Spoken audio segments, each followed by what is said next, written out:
taimake ni za ta kashe ni subhanallahi za ta kashe ni la ilaha illallah muhammadu rasulullahi sallallahu alaihi wa sallam la hawla wala quwwata illa billahi al-aliyyil azim.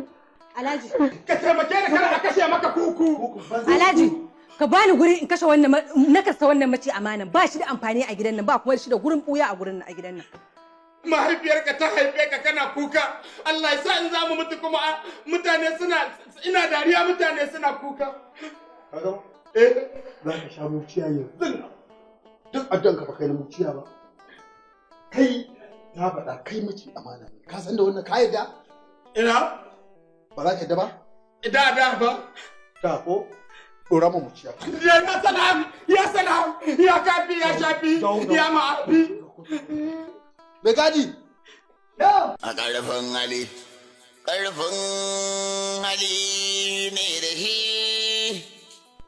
Mai gadi? Bari ga maka magana. Abubuwan da kake yau ya isa. An ƙari yau an gama. Ka gane ko? Saboda haka na haƙura da kai ma ka haƙura da Ye? Alhaji yanzu ina zan ce. Ba ni da kowa a garin nan kai kaɗai ne ka rage. Yanzu kaka kinga da ni. Mai gadi? Na'am Alhaji. Ka tashi da ka fita da shi amma karɓo abin kicin da girki. Shikenan. Ina kake? Karshen tuka dama mu da ya kamata ka zo ka same mu a gidan nan mu zaƙe to ba mu zaƙe ba kai kuma ka fi mu zaƙewa dan ba ni hanya ko to karshen alewa kasa kaga shikenan ka kwance wannan abin da ake yi shikenan na ba gidan masu kuɗi shikenan na bar gidan masu kuɗi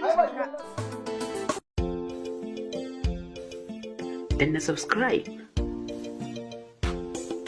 kana ka danna ƙararrawar sanarwa ta yadda za a dinga sanar da kai da zarar mun ɗora sabon shiri.